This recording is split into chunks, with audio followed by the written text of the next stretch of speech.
like, Father?" "A small price to pay," said the face. The voice was now definitely coming from the mirror. Gale looked again to Hedgie, who nodded.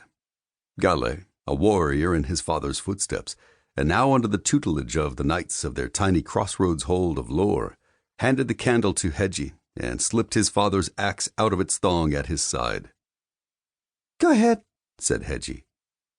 Gale stood before the mirror, squared his feet, and drove his axe into the glass. The mirror collapsed inwards, the shards tumbling multifaceted and breathtaking into a weightless black beyond. The cave erupted in billows of smoke and the roars of wild animals.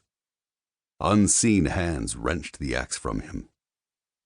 The last thing Gale saw before it all went completely dark was that he had kicked apart the wards.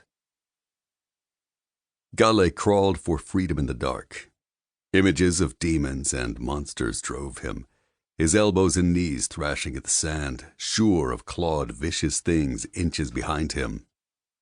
He found the opening and rolled down the hill, deafened, throat searing, sulfur on his tongue. Caustic smoke surged from the cave as if the world itself was on fire and the rocks burning. "Hedgie!" His voice was a hiss. The name held against a grindstone, uselessly small in the vast waste of stars and sand. The lilac glow of the ringed moon behind the hill cast the smoking cave in shadow. "Hedgie!" His gut reaction was to run for the Magister's house at Lore. He looked down the canyon, judging the amount of time it would take him to reach town, explain, and bring help. Hedgie staggered out. "Hedgie!"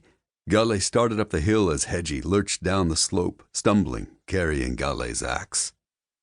"My father's axe," rasped Gale. He could tell that Hedgie was possibly burned or stunned or injured. "I owe you 100-fold." The face that met his, once Hedgie's, was horribly charred, eyeless on the right, hair blasted away, teeth showing through skin burned to tatters.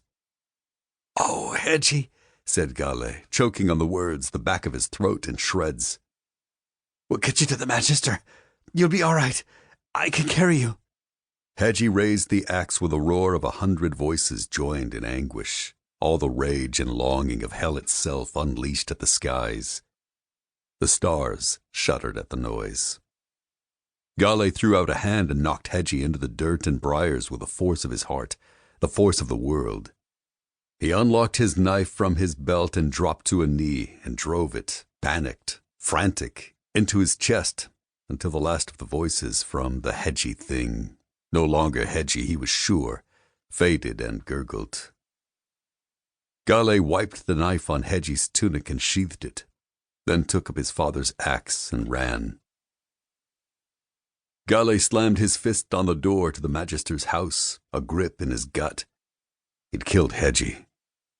Poor, fat Hedgie, who loved books and jokes and the Magister. His friend. Everyone's friend. Magister Ramour was the town wizard, a slender, serious man in the manner of many magisters.